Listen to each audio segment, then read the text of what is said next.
Hello, I'm Rick Conti. This is number 0883, the Stuff File program with Peter Anthony Holder, and it comes to you right now.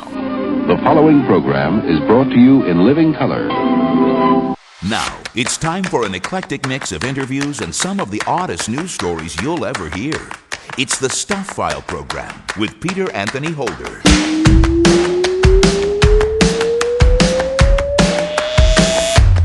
Hey there, hi there, ho there! Peter Anthony Holder here with you, and yes, this is indeed another edition of the Stuff File program, number 0883.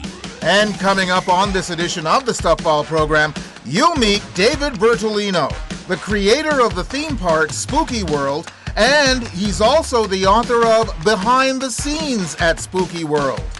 Who were the first celebrities that he approached at the beginning of Spooky World? I called Kane Hodder, who is Jason of Friday the 13th, and I also phoned Gunnar Hansen, who is Leatherface from the Texas Chainsaw Massacre, and then Butch Patrick, who is little Eddie Munster from the Munsters TV show. Those were my first three celebrities. I hired them to be at Spooky World for the whole month to sign complimentary autographs on photos that we printed. Back then, we didn't charge for it. I know that sounds crazy now. Juliet Faithfull is the author of the novel Liar's Dice.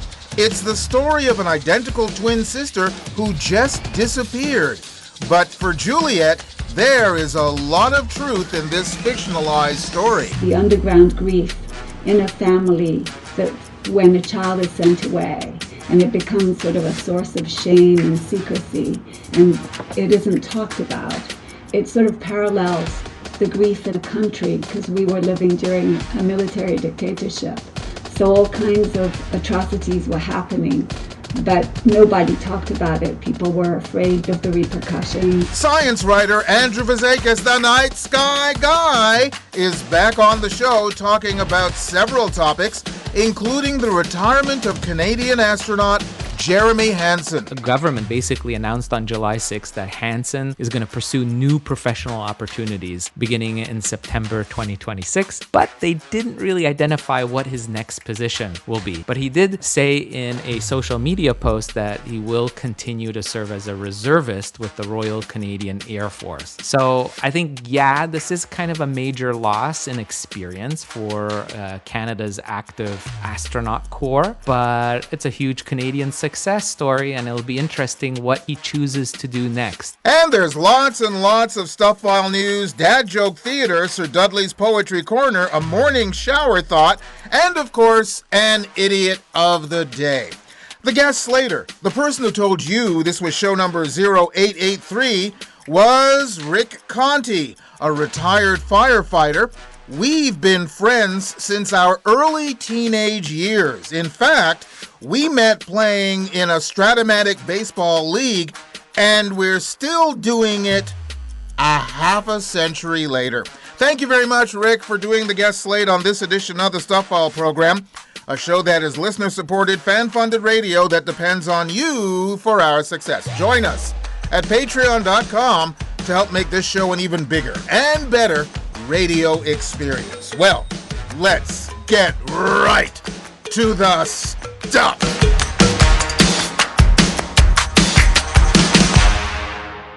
A Florida restaurant is offering a unique deal during the 2026 Florida Python Challenge. And honestly, besides the locals, did anyone know about the Florida Python Challenge? Yeah, I didn't think so. Basically, you catch a Burmese python, you get a free pizza, said Dustin Crum of Wildman's Pizza, Pasta, and Python in Everglades City. I'm the first place in the world to accept Python as currency, so you can trade in a Python for a pizza. We do Python toppings, Python pizza, iguana, whatever. Just the fact that there's a place called Wildman's Pizza, Pasta, and Python is in itself telling. And by the way, there are health regulations to selling a Python pizza, so how does Dustin get around that? Yeah, I can't sell that stuff, I just gotta give it away for free. Alrighty then. The annual challenge, hosted by the Florida Fish and Wildlife Conservation Commission and South Florida Water Management District, ended July 19th, offering up to $25,000 in prizes for hunting the invasive reptiles threatening the Everglades. Wow. With $25,000 in prizes, I wonder how many inexperienced hunters will venture out, and I wonder if there will be any situations where the python wins. A Maryland man stole a 3-month-old kitten from a pet store before allegedly attempting to rob a nearby bank with the cat still in his arms. Around 10:30 a.m., surveillance footage captured the man grabbing the kitten named Magnolia from the adoption area of a Beltsville Pet Supplies Plus, then running directly into a PNC bank in the same shopping center. In the bank, he handed the kitten to an employee before passing a note to a teller demanding cash. Prince George's County Police arrested him at the scene. Store manager Aaron Kurkowski said the suspect had visited nearly every day for 2 weeks. Magnolia was unharmed, said rescue worker Stephanie Stullich of the cat. She is looking for a law-abiding citizen with a lot of love in their heart. Really? Really? Has anybody thought that this harmless kitten is the mastermind behind the bank robbery, and this guy was just its pawn? A Houston woman has sworn off home pole dancing after a mishap flooded 2 apartments. Asha Gilbert was filming her practice on July 6th when her pole came loose from the ceiling and struck a fire sprinkler. Water quickly flooded her unit and a neighbor's below, said Gilbert. Immediately I'm in shock because I'm like, oh my gosh, this cannot be happening to me. She had installed the pole just 3 days earlier. She went on to say, it wasn't even a thought that it could possibly hit the sprinkler. We were more worried about it hitting a wall. Her furniture was destroyed, forcing her to relocate to another unit. Her downstairs neighbor was reportedly understanding about the damage. Gilbert confirmed that she will not be pole dancing at home again. By the way, the video of the incident, which naturally she posted, at press time has been seen over 700,000 times. Apparently, everything is a video post these days, and nobody has shame. And finally, in this section of Stuff File News, before we get to our first guest here in this edition of the Stuff File program, with me, Peter Anthony Holder, a Los Angeles area Vaughn's grocery store remained open for hours after a customer died in the bakery aisle on July the 5th. Clean up on aisle 7. Supervisor Pazion Horner Smith said corporate managers instructed staff to barricade the body using shopping carts and umbrellas while the store continued operating. Horner Smith and a colleague had performed CPR before the customer was pronounced dead. The Los Angeles Fire Department confirmed responding to a cardiac arrest call just after 7 p.m. The deceased customer's family waited 4 hours inside the store until a mortuary arrived. Local 770 President Kathy Finn said she contacted Albertson's Labor Relations Department, as that's the parent company of Vaughn's, but received no response regarding protocols. Well, that's kind of unacceptable. They need to clean up their policy. Clean up in all the aisles. And let's get to our first guest here in this edition of the Stuff All program, shall we? David Bertolino is a cross between Stephen King and P.T. Barnum. Back in 1990, he started a horror theme park in Massachusetts called Spooky World that launched the whole horror convention industry, which allowed for the first time fans meeting horror movie stars in person. Well, now he has a coffee table book out on that very subject. It's called Behind the Screams at Spooky World: The Secrets, Scares, and stars of America's first horror theme park. David joins us from California via Riverside.com. Hi, David. Good morning or afternoon. Great chatting with you, Peter. Nice to chat with you too as well, sir. How did you get into the horror business in the first place? And besides that, how did you decide to open up a theme park? Well, it was a happy accident that my brother and dad orchestrated. They acquired a joke and magic shop when I was about 14 years old. So I guess that was, in the 60s. And, one of the specialties of the shop was Halloween goods.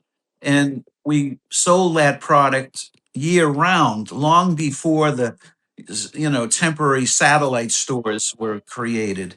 And so at an early age, I was, creating Halloween products. At 14, I was selling them. At 18 and 19, I was creating them. And then later, our store was acquired by Ruby's Costume, our wholesale division. So I became a sales manager for the largest Halloween products company in America. And that led to, all kinds of opportunities. And many of these opportunities were just, again, happy accidents. We just had an idea of doing a hayride tied to Halloween, and that I brought on uh, this fellow by the name of Tom Savini, who was a huge special effects artist, and I told him what I was doing, and he just got so excited. He flew into the Boston area, and he stayed with us for months, creating a hayride trail that would entertain guests at 22 stage sets, and perform these little Halloween vignettes. And that was the very start of what we call then spooky hayrides in 1991. But with Tom's vision, in 1992 we started adding on attractions, haunted houses, a collectibles museum with props and displays that were used in horror movies. And that was kind of the the renaissance of the super Halloween genre movies like Friday the 13th and Halloween and Nightmare on Elm Street, Freddy Krueger. So all of those, the popularity of those movies, and now a place that services that level of entertainment was created. And so, in 1991 we started, and my partner said, if we can get 40 people a night to go on this hayride, we're going to break even. And so we borrowed $150,000 for 10 years. And we opened October 1st of 1991. And 2,000 people were at my front door for a hayride. And for the month, we had 60,000 paid admissions. So I paid back my 10-year loan in 3 weeks, literally, and that was the start of that type of event. A Halloween horror theme park was first created. Now, obviously, you enjoy horror, so which do you like better, being scared or scaring people? Well, after you've scared people, it's scaring other people. You know you've done your job well when you hear the screams. So tell us about the book, Behind the Screams at Spooky World. Why did you decide to write this now and not earlier, for instance? Well, I kind of, I moved on with my life in retirement, moved to Hollywood, California. And shortly after, a documentary film crew was kind of following me around as I visited this new invention of haunt conventions, and they thought there was something to it, and so I went along for the ride, and hence documentary Spooktacular came out last October, which is now available on Amazon Prime. Great documentary. Are there more stories behind this? And after a 2 or 3 hour phone call with the publisher, they said, "Oh my God, you've got to give the behind the screen story of all of these interactions you've had with building this event and all of the conversations that were, led to some fascinating stuff with all of these horror celebrities that, and also I had a cachet of photographs, just an incredible wealth of gems." A couple of thousand original photographs that we whittled down to about 300. And so, as you can see in the book, there's a story behind it, but it's also hand holding through with all of those photographs, the original photographs that have been unseen by nobody has seen them till now. And it really is a remarkable combination coffee table book about the horror and Halloween industry. As I mentioned in the introduction, you also were the start of uh, getting celebrities to meet the fans at Spooky World. How did that begin for you? And who was the first one that you attracted? Well, I called Kane Hodder, who is Jason of Friday the 13th, and that series was so popular back then and still is. And I also phoned Gunnar Hansen, who is Leatherface from the Texas Chainsaw Massacre. And then Butch Patrick, who was little Eddie Munster from the Munsters TV show. And so those were my first three celebrities. And I hired them to be at Spooky World for the whole month to sign complimentary, autographs on photos that we printed. And back then we didn't charge for it. I mean, nobody was really charging for a horror celebrity autograph. I know that sounds crazy now, but year one they were free. By year two, I said to the celebrities, "Look, I'm not going to pay you a weekly salary anymore, but I want you to come for the month, and I guarantee you're going to make twice the amount of money charging for the photograph. I mean, the autograph could still be free, and I'll supply you the photographs at no cost." And they didn't even know what to charge. Back then, it was $10 for a black and white and 20 for a color picture, and which is a bargain. And these days, a lot of these celebrities are charging $100 or $200 for a signed photograph. So $10 back then is a bargain. But that was the birthplace of the horror celebrity making a buck, as they say, on their celebrityhood. Just also, Peter, little interesting sidebar here. Last October, I was walking one of the shows. I think it was either Monsterpalooza or Midsummer Scream, the two biggest horror conventions in the world. And Kane Hodder was there signing autographs, his Jason photos. And he stood up and he said, "Folks, I'm going to take a break because I need to talk to this guy because Jason of Friday the 13th paid for my car, but Spooky World paid for my house in Calabasas."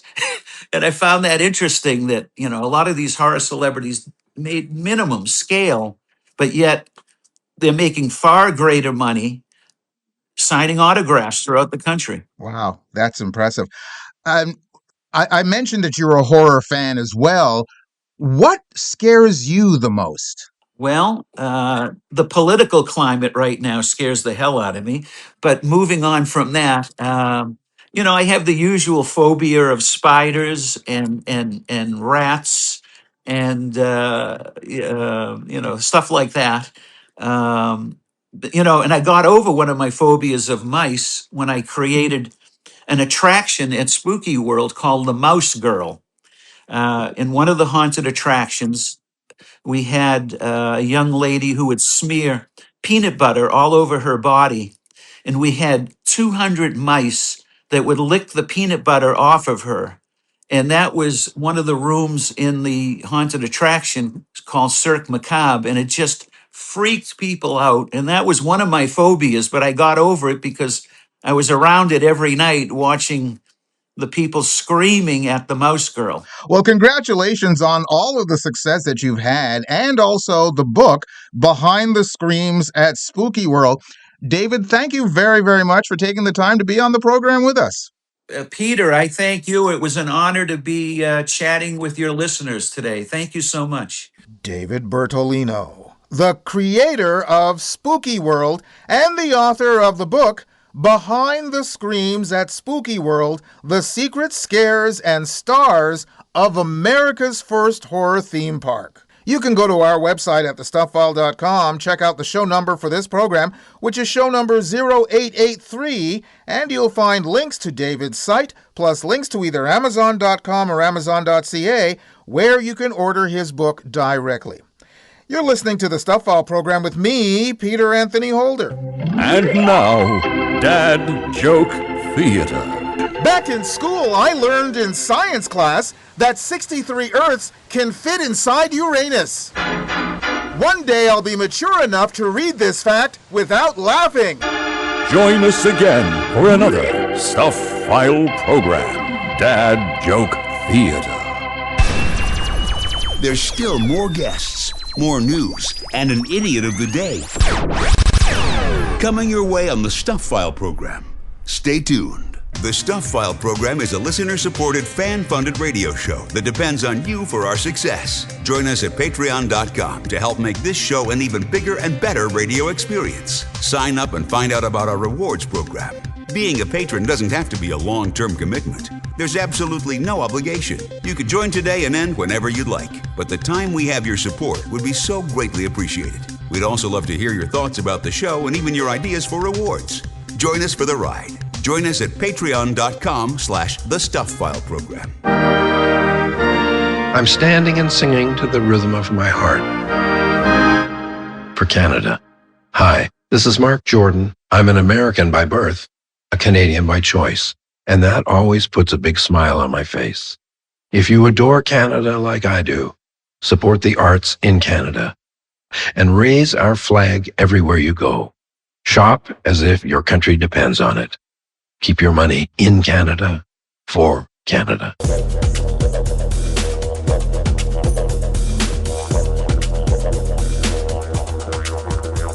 Here's a penny for your thoughts from the Stuff File program, coming to you from Montreal, Canada, a country that doesn't have pennies. And still to come on the program, we'll talk to the author of Liar's Dice, plus Andrew Fazekas, the Night Sky Guy, is back to talk about space.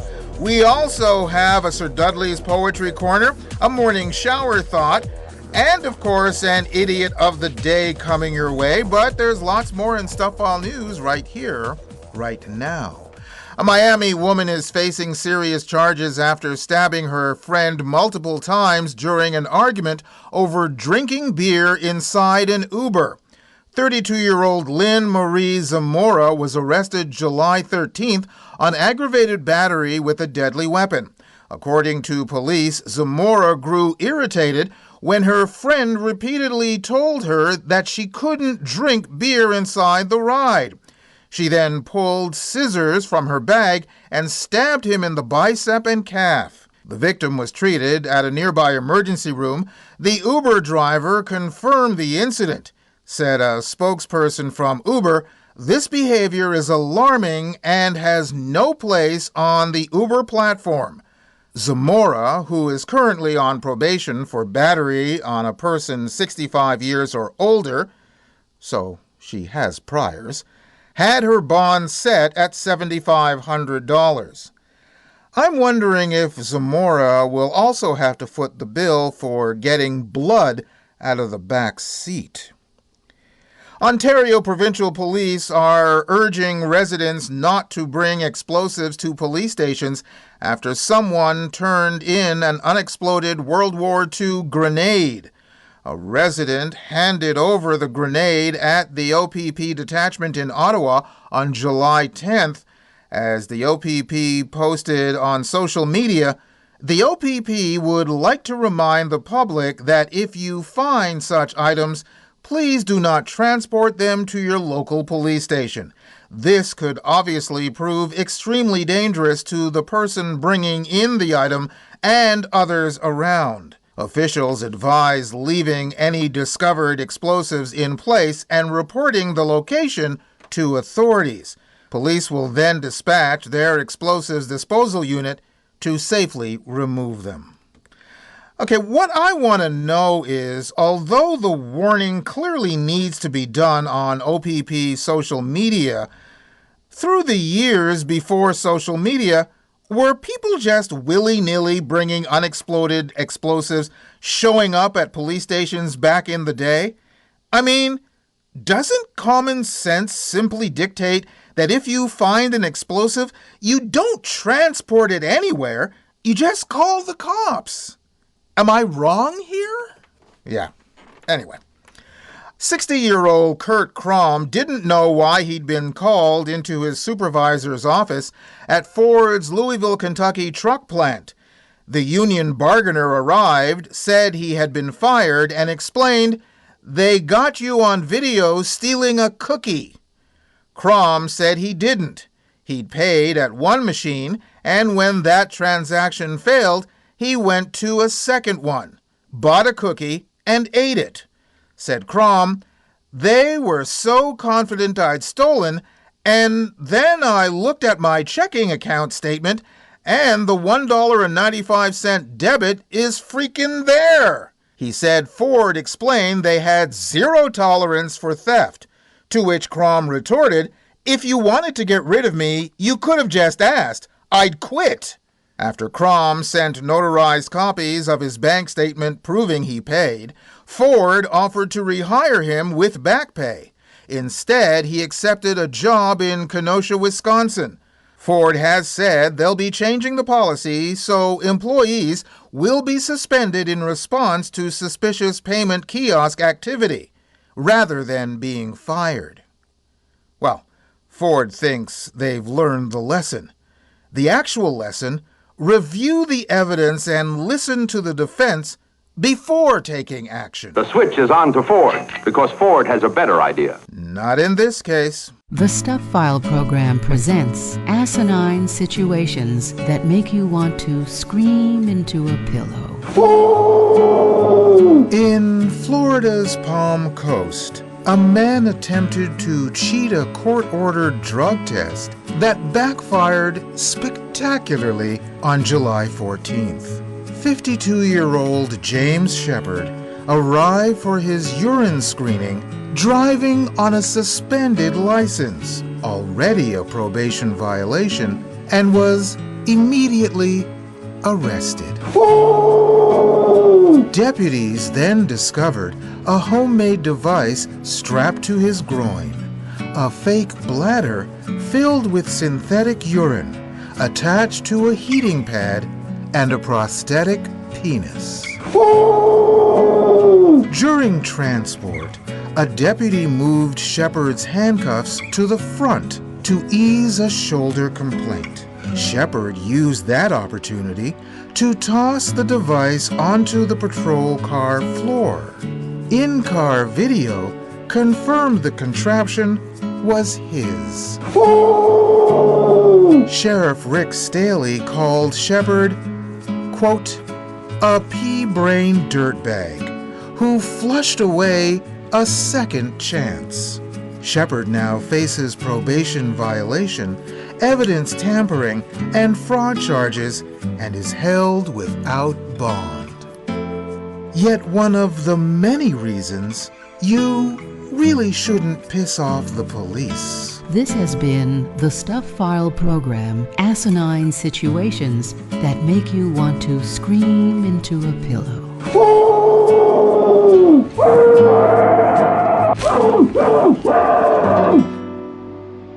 And now, this.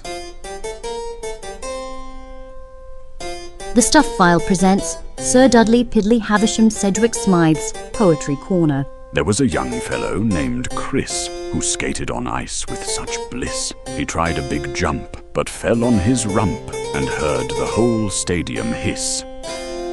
And let's get to our next guest here in this edition of the Stuff File program, shall we? Juliet Faithfull is the author of the novel Liar's Dice, which is the story of a young girl named Dolores searching for her identical twin sister who disappeared. While this is a story of fiction, there is some truth to it. Juliet also works as a trilingual psychotherapist and joins us from Cambridge, Massachusetts via riverside.com. Hi, Juliet. Hey, Peter. Thank you so much for having me on. So tell us about the truth within the story. Well, I could tell you some of the truth. I have childhood amnesia of the time when I lived with my identical twin sister in rural Brazil. So those years, I wrote a novel which takes place partly in that small village, but that whole part was invented, even though I did live with her, and she was sent to an institution when I was 9.5, 10 years old. So that part is based on my own life story, but I don't remember it. So it's both true but invented. And not the rest of the novel is really pure fiction, except the core feelings are, the kind of grief, the underground grief in a family that when a child is sent away, and it becomes sort of a source of shame and secrecy, and it isn't talked about. And it sort of parallels the grief in the country, because we were living during a military dictatorship. So all kinds of atrocities were happening, but nobody talked about it. People were afraid of the repercussions. So there was this outward vision of Brazil, which involved, bossa nova and the World Cup and Pelé and all these wonderful things, and the kind of the things the regime was doing was silent. So Dolores comes of age, as I did, in that era, 1970s Brazil. So those two, the theme of sending a child away, and also she is illiterate, and her mother too is illiterate in the novel, and that too is the truth, because my mother is still illiterate, and I didn't start school until I was 10. So that part I draw on my own experience, even though Dolores is a little bit older than I was, of sort of not knowing how to read and write, and how that feels, and sort of the transformation of literacy and books, and how they can really change a life. You mentioned that there was secrecy, and of course you were very young at that time. When did you learn the truth? Well, it wasn't a secret that she was sent away. It was just that no one talked about her. There were no photographs, and if I brought her up, my family would close down and say, well, let's not think about that. It's too sad. She's better off in the hospital. So it was basically just the grief that they couldn't bear really talking about her or having any memory of her. There were no clothing, nothing that reminded her. It's as if she never existed. And my understanding is that this happened not just in Brazil, but also here in America and around the world, where in the 60s and 70s, families would send disabled children away.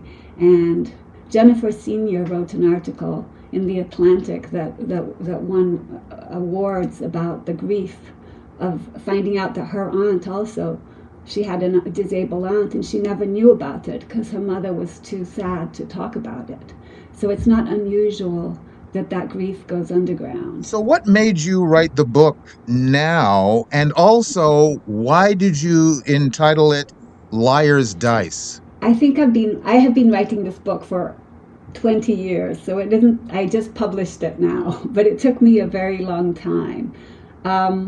Partly because of the material that was, I think, difficult for me, and partly because I worked full time and was a single mom, so I just wrote on Thursday nights and sometimes on weekends when I had spare time. So I took the long route. And the novel really kind of announced itself. It felt like I had to write it. I felt a certain sense of urgency in telling this story because I knew it had affected other people, and I hadn't ever read a novel. Actually, I'd never read a novel with a disabled person in it until, I think, 96 or 97, when André Dubus wrote a collection, and there was a man drinking in a bar, and he was in a wheelchair. And that was the first time I'd seen a character in a wheelchair in a novel, so I knew I wanted to do that. And the novel's called Liar's Dice because of the bluffing. Liar's Dice is a poker game, and it involves bluffing and deceit, which are two big themes in the novel.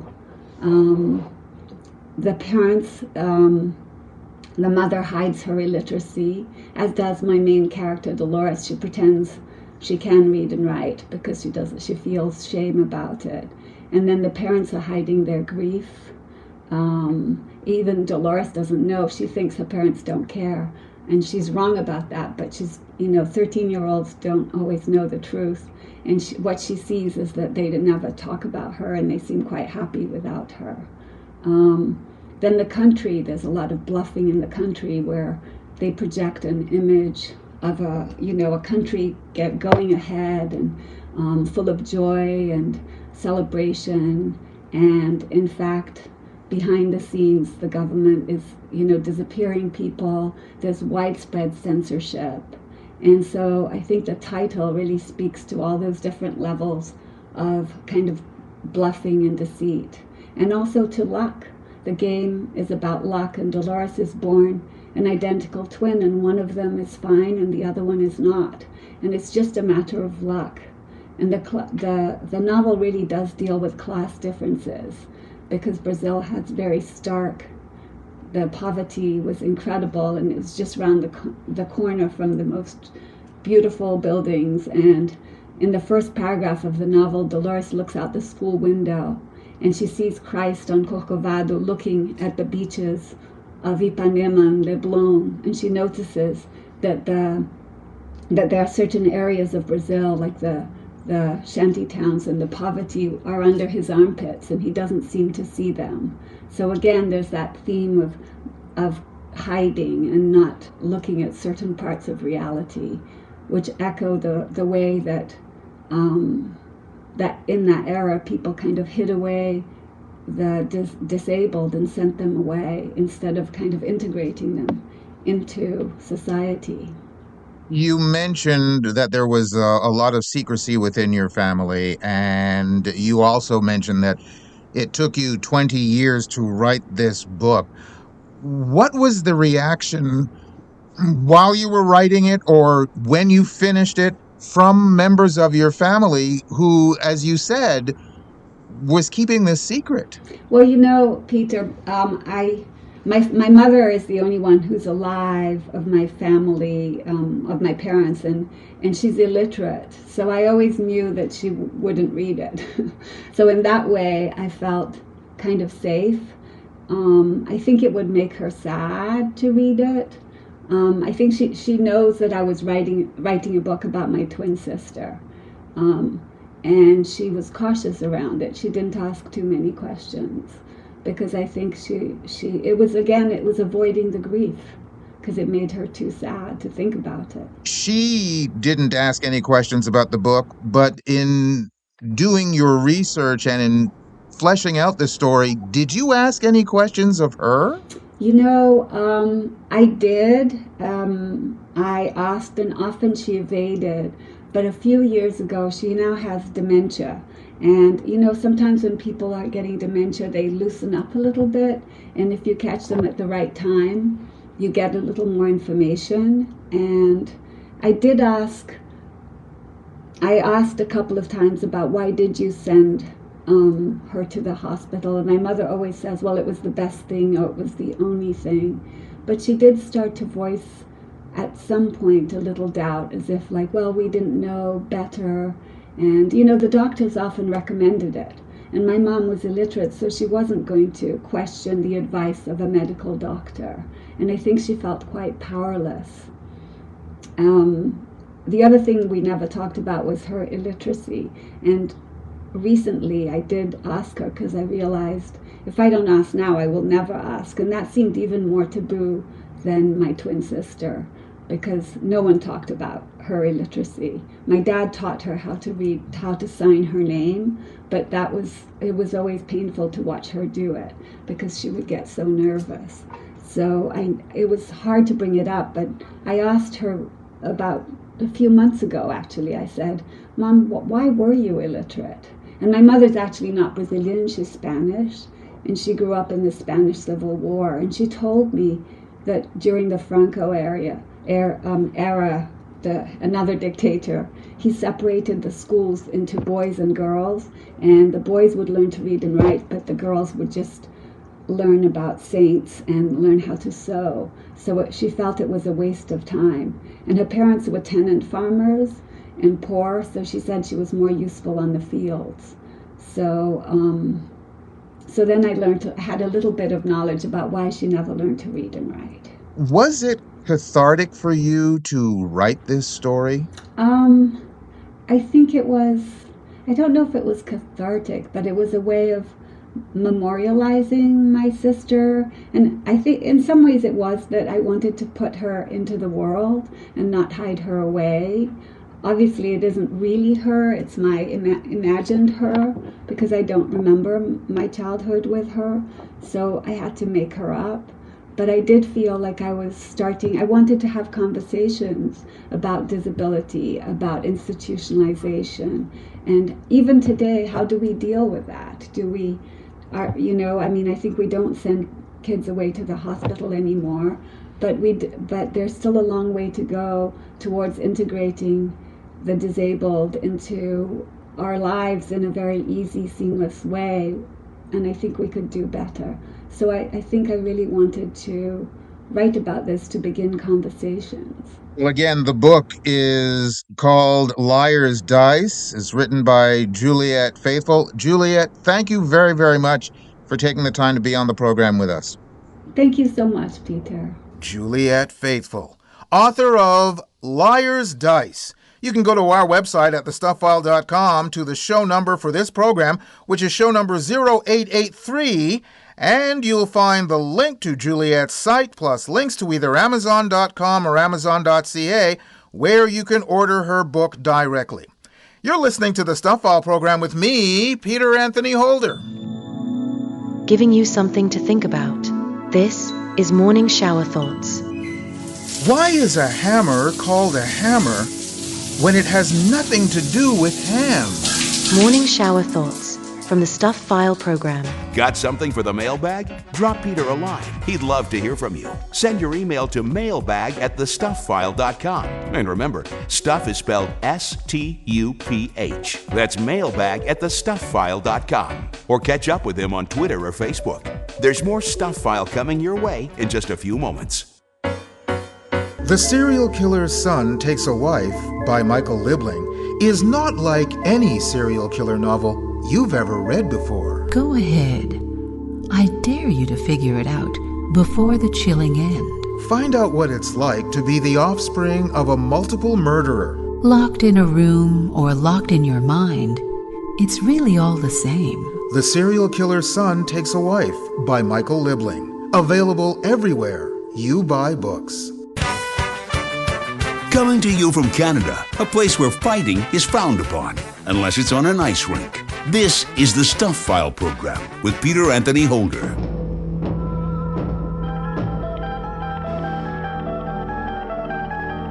Now, the Stuff File presents Andrew Fazekas, the Night Sky Guy. It's radio that's out of this world. Andrew Fazekas, the Night Sky Guy, is a member of the Royal Astronomical Society of Canada and the author of National Geographic's Backyard Guide to the Night Sky, and also National Geographic's Stargazer's Atlas, the Ultimate Guide to the Night Sky. And Andrew, Canadian Jeremy Hansen, who just went around the moon in Artemis 2, is hanging up his spacesuit for good. I know. And It's amazing. This guy is leaving active astronaut duty at like the best, most highest point you could ever imagine after being selected by the Canadian Space Agency back in 2009. He waited 17 years for his first flight, and he became the first Canadian and the first person from outside of the US, basically, to take part in a lunar mission, right? He flew around the moon in early April with his 3 crewmates. He traveled farther from Earth than any humans in history. It broke distance records held since Apollo 13. He's had a long, winding career, basically, even by astronaut standards. He was a fighter pilot. I read something cool that he spent like 6 days underground at a European Space Agency cave training program. He lived for a week on an ocean floor at a NASA program in 2017. It's amazing. The Canadian government basically announced on July 6th that Hansen is going to pursue new professional opportunities beginning in September 2026. But they didn't really identify what his next position will be. But he did say in a social media post that he will continue to serve as a reservist with the Royal Canadian Air Force. So I think, this is kind of a major loss in experience for Canada's active astronaut corps. But it's a huge Canadian success story, and it'll be interesting what he chooses to do next after leaving astronaut duty. There's no doubt he holds a very special place in Canadian history, though. Would it be fair to say that with all that he has done in his past life and his service to literally the country and the fact that he has a young family, that he's probably in some way, shape, or form, having gone around the moon, is cashing in a little bit, which he's perfectly entitled to do? Absolutely. I mean, he's in a really unique position. I think it would make sense. He has an amazing story to tell. He's very inspirational. So he could be, I could see him being a consultant in the space industry, Canadian space industry. And he has mentioned that he wants to continue contributing to the space industry. So it'll be interesting as a consultant or having his own company, definitely doing media as well. Definitely something's in store for him, so it'll be fun to watch where he ends up next. Well, speaking of the moon, there's always the possibility, the future possibility of a moon base on the moon, and if there are plans afoot to make that actually happen. And one of the questions is, how many people should staff a moon base? And this is becoming something very relevant to NASA and the Artemis program, because after all, that's the goal of the moon program, is to build up a permanently occupied, human-occupied base on the moon. And so while they're not announcing, this wasn't an announcement of what that's going to look like, but this was a scientific simulation. So basically looking at what would be the optimum crew size, what kind of personalities, skill sets, supplies would be needed for a long duration lunar mission. And so researchers at George Mason University basically created a very sophisticated version. What I thought was kind of cool. If you know the video game The Sims, this is kind of like The Sims on the moon version. So they basically had virtual astronauts put together, looked at their gave them certain technical skills, physical health, coping abilities, personality types, and then they tracked things like what would be the consumption of food, water, oxygen? How would they use, let's say, rovers? How would they do different kind of maintenance work? What would happen if there were some unpleasant kind of surprises, like radiation events or moonquakes, or some equipment may break down? And then they ran tens of thousands of these kind of simulations. They set out like a 3-month baseline of what would be a tour for, say, a set of astronauts on the moon. They would spend 3 months there. And they realized that 6 astronauts really would be the optimum level, where they would be able to continue to have fresh supplies every 2 weeks delivered, not too much disruptions in how they work from day to day. And the worst case that they came up with was 4 astronauts would be the minimum, where you get monthly resupplies and you'd maybe have more probabilities of problems cropping up with the environment potentially. But I think the real lesson here is that 6 is this magic number that they came up with, but I don't think that's really necessarily what NASA may stick to. It's just that they're going to use this as a beginner guide of what would a post like this, a remote science post, be like. And don't forget, there is this whole lessons that we've learned from Antarctica, where we've been there for many decades, ongoing places where many nations have their setups and they're permanently occupied there year round. So you can think of the number 6 in terms of the number of astronauts there on the moon as a useful clue. I don't think it's the final thing though, but it'll be interesting to see how they when they do come up to choose those astronauts, what that crew complement will look like. You mentioned moonquakes, and I never even considered the idea of a moonquake. Does the lunar surface have moonquakes? Yeah, I mean it does. It does happen. There's different reasons why they can happen. I mean, the moon was once very geologically active at one point, and you have to remember, there are ongoing lunar impacts as well that can have very localized events. And it's interesting because if you look at what Apollo did, it taught us a lot about this. A lot of our information comes from the Apollo era, actually. They actually placed seismometers on the lunar surface, and they recorded, I think, like thousands of these seismic events. So some of these moonquakes are very deep, some are shallow, and like I said, some are caused by internal tidal stresses because of the Earth's gravity pulling on the moon, and some they're caused by actual meteor impacts, which sends like vibrations, very shallow vibrations. So the shallow ones, probably these meteor ones, are the ones most concerned for future lunar bases, I would think. And back here on the ground, for those of us who are stargazers, there is something in August that would be kind of interesting, depending upon where you are. Exactly. And these, when we talk about sky events, there's probably something people think about is meteor showers, comets, and eclipses. And a total solar eclipse is probably the granddaddy of all types of stargazing events. And that's coming on August 12th. Wednesday, August 12th this year is the biggest sky watching event, I think, at least for the summer, for sure. That's when the moon's shadow basically sweeps across the northern part of our planet.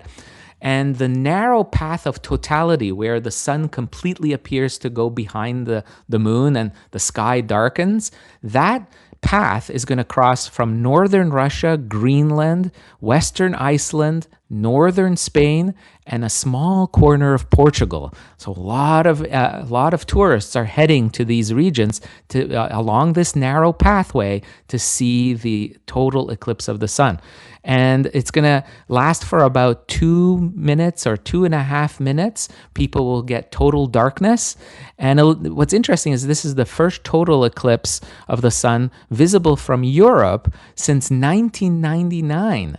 And expectations are there's going to be very large crowds, especially in Spain, where it's going to be super spectacular because the eclipse is actually happening just before sunset, when the sun is extremely low in the western horizon.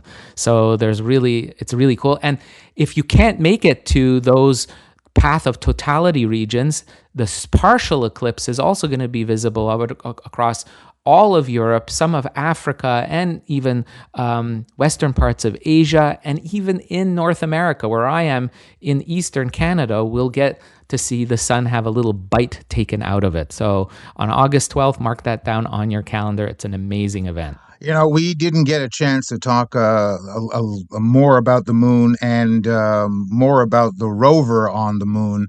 But can we go to Patreon and discuss it there? Absolutely. Let's do it. Okay, sir. Clear skies. Andrew Fazekas, the Night Sky Guy. You can go to our website at thestuffile.com to the page for this show, which is show number 0883, and you'll find links to Andrew's site to get your own personal autographed copy of his books.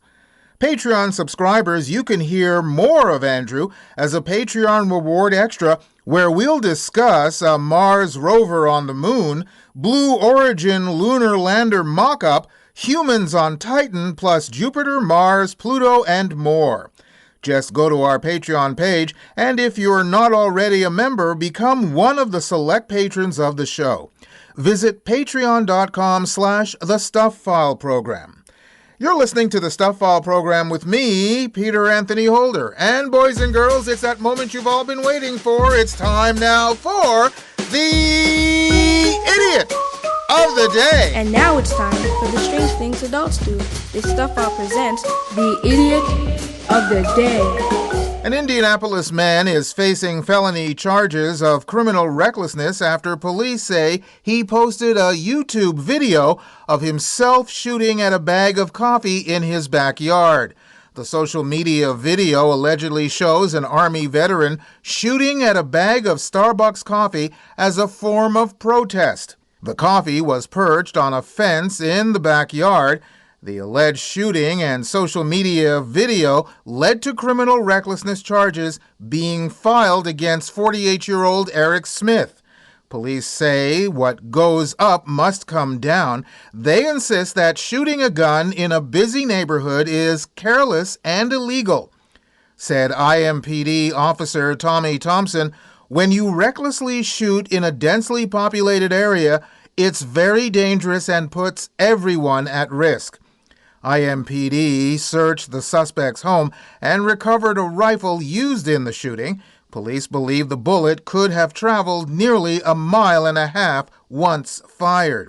For his part, Smith has filed a motion to dismiss the case. He insists the charge is based entirely on speculative assumptions of hypothetical harm where no victim has been identified. Well, he's a doofus, but anyway, that's not the question at hand.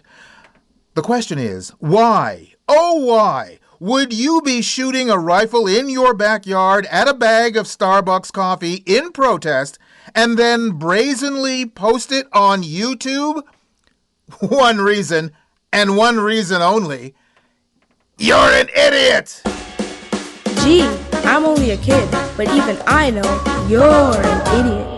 And that's it for this edition of the Stuff File Program, number 0883. Hope you enjoyed it. The website is thestufffile.com, and once again, Stuff is spelled S-T-U-P-H, where you'll find information and links on all of our guests by going to the weekly Stuff File page. Just look for the corresponding program number, and once again, that's 0883. Email me at peter@thestufffile.com. You can also find me on Facebook, Spoutable, Mastodon, and Blue Sky as PA Holder. Check us out on patreon.com, where you can become a patron of the program. Hope to see you back here for our next show on the air, online, or as a download. We're coming to you from everywhere, including over the air on stations like World FM New Zealand, WNRHLP FM Newport Richey, Florida, KZZHLP FM Eureka, California, WFNULP St. Paul, Minnesota, CKUW FM Winnipeg, Manitoba, CFMU Hamilton, Ontario, CKLU Sudbury, Ontario, Local 107.3 FM St. John, New Brunswick, CHSR Fredericton, New Brunswick. Plus, streaming on any streaming service your little heart desires. That's it.